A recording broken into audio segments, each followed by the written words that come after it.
c'est moi. Enfin, ça n'est que moi. Et puis de l'autre côté de la caméra, c'est vous. Merci d'être aussi nombreuses et nombreux sur TV Sud Provence. Aujourd'hui, cette semaine, on ne va pas brosser le portrait de quelqu'un, on ne va pas visiter une entreprise originale, on ne va pas vous faire découvrir un métier particulier, non. On va parler d'un produit d'excellence, j'en ai acheté, le fameux agneau de Sisteron élevé dans l'arrière-pays provençal, une viande d'une douceur exceptionnelle, si bonne que lors de sa visite d'État le 6 juin 2014, Madame Elisabeth, la reine d'Angleterre, a demandé à ce qu'on lui prépare de l'agneau de Sisteron. Je vais vous parler de ça, on va vous parler de ça. On va partir à la rencontre de ceux qui élèvent cet agneau. On va partir à la rencontre aussi de ceux qui le travaillent, les artisans bouchers. Et enfin, on terminera avec une préparation à base d'agneau de Sisteron. Il fallait bien que ça se termine comme ça, l'émission. On retrouvera ici même, après notre petit périple, Robert Lebozec. C'est là qu'il œuvre, c'est magnifique, et lui nous fera une petite recette. Mais on va retrouver tout de suite nos deux premières discussions, nos deux premières rencontres. Gilbert Goletto, qui est éleveur, et il sera accompagné de Lucie Ceciliano, qui est animatrice au sein d'une association qui défend et qui œuvre pour l'agneau de Sisteron. Hey, c'est parti!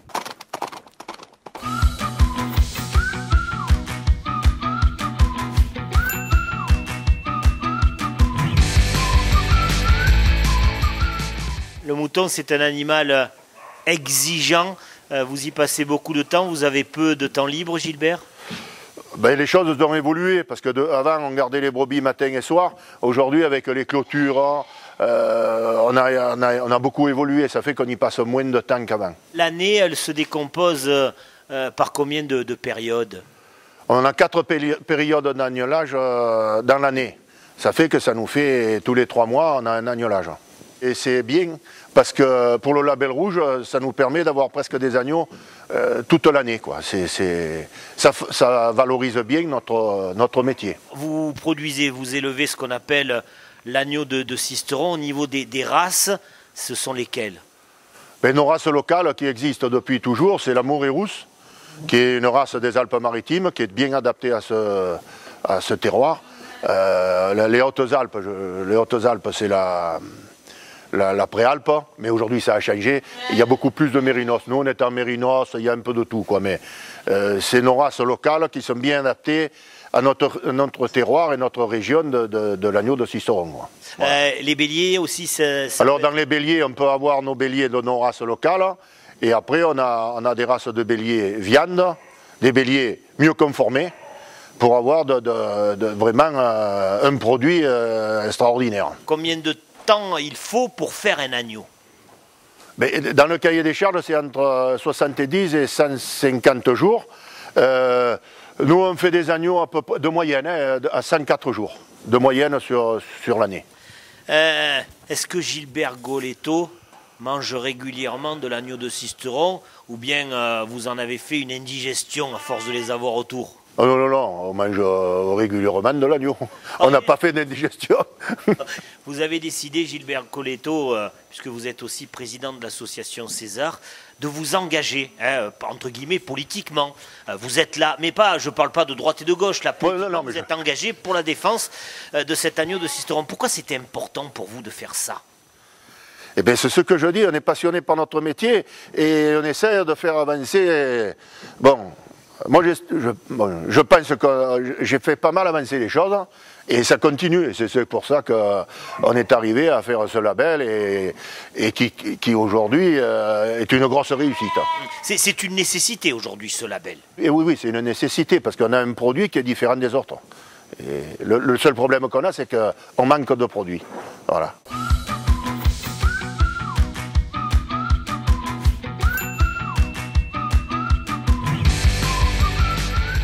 Aujourd'hui, Lucie, combien ils sont ces éleveurs à faire, comme on dit, de l'agneau de Sisteron? Donc on a 255 éleveurs qui sont engagés dans la démarche. Et ce qu'il faut savoir, c'est quand un éleveur s'engage dans la démarche, il doit respecter le cahier des charges et il est contrôlé derrière sur ses conditions de production. Alors, ce cahier des charges, on a parlé de deux appellations, deux estampilles, le label rouge et puis l'IGP, l'appellation d'origine géographique contrôlée, c'est ça. Qu'est-ce que ça induit? À quoi ça oblige? Donc tout d'abord, l'IGP, indication géographique protégée, est là pour déterminer la zone de production. Ça, c'est vraiment important. Et ensuite, elle détermine les conditions de production, le fait qu'on est sur des conditions d'élevage traditionnelles. Ensuite, transhumance qui n'est pas obligatoire, mais en tout cas pâturage obligatoire pendant au moins 6 mois pour les brebis. Le fait que les brebis doivent aussi pâturer sur des parcours, donc on n'est pas que sur des prairies, on est aussi sur des zones avec des arbustes, des broussailles, etc., ce qui est vraiment typique de chez nous. Et puis après, les conditions d'élevage de l'agneau qui doit obligatoirement téter le lait de sa mère. On ne peut pas élever des agneaux au lait artificiel, par exemple. Vous avez parlé de cette zone. Cette zone, elle va de où à où? Alors, quand on parle d'agneaux de Sisteron, on a une zone un peu large qui, en gros, est la Grande Provence, on va dire. Donc, la région PACA avec la Drôme provençale. Cette zone qui est un peu large, elle est tout à fait logique parce que de tout temps, il y a eu des échanges, en fait, et des complémentarités entre les systèmes des différentes zones de la région. Aujourd'hui, Lucie, donc, label rouge, IGP, nos téléspectatrices, téléspectateurs sont comme moi, néophytes. Pourquoi il y en a deux pour le prix d'une? Donc le choix donc de nos éleveurs, ça a été effectivement de créer ces deux signes de qualité.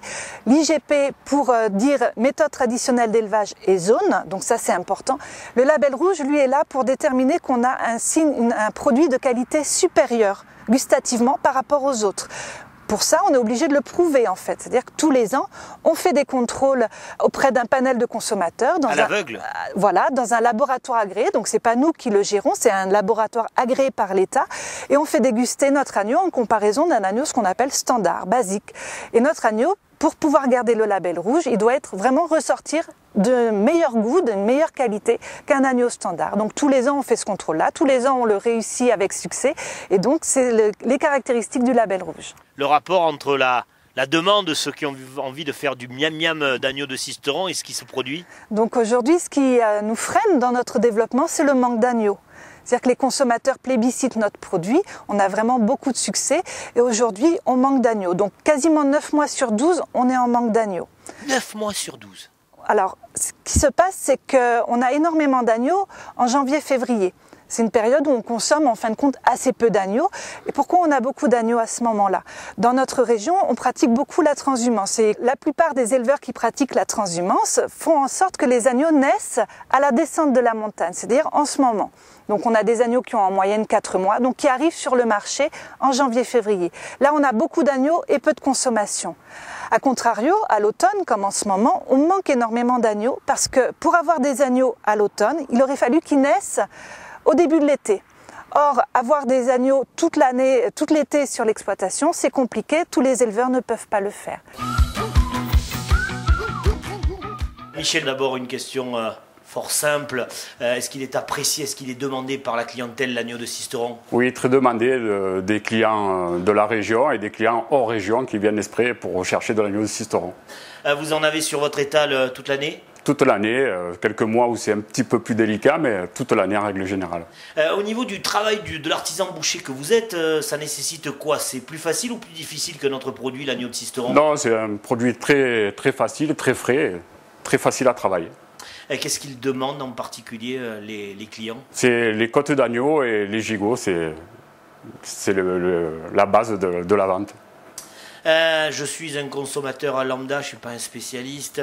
Qu'est-ce qu'il faut obligatoirement qu'il y ait d'indiqué, d'apposer pour que je sois sûr que j'achète bien l'agneau de Sisteron? Il faut qu'il y ait les étiquettes et le tampon label.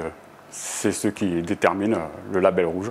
Vous l'aimer comment, l'agneau de Sisteron? Moi, en côtelette grillée sur de la braise avec des amis, c'est l'idéal. Le plus simple? Le plus simple, c'est le meilleur.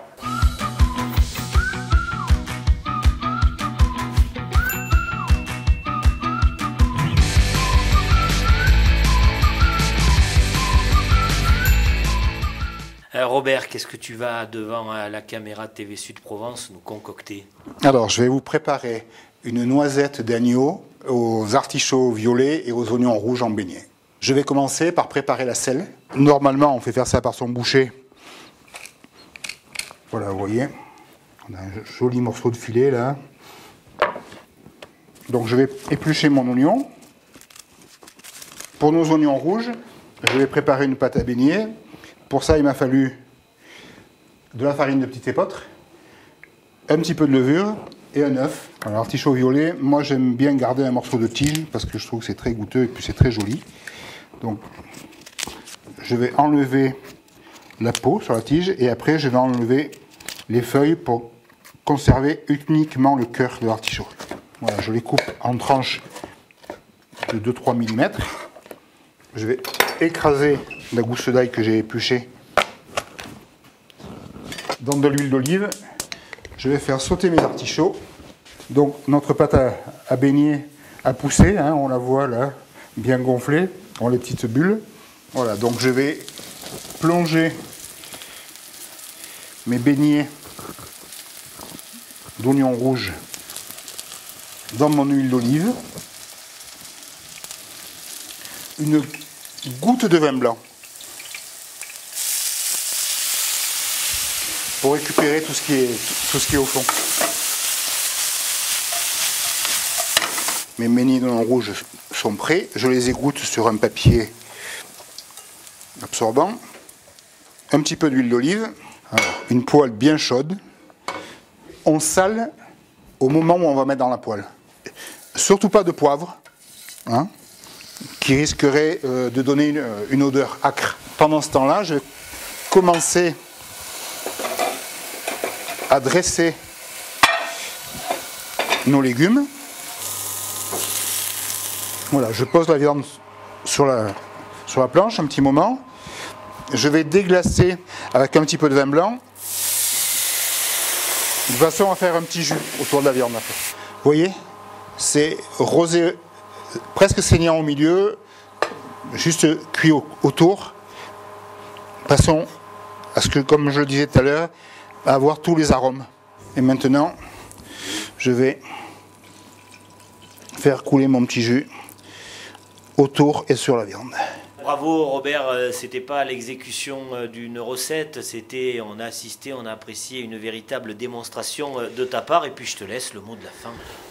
Voilà, une façon de préparer l'agneau de Sisteron, et je vous invite à le déguster sans modération parce que c'est vraiment un produit étonnant.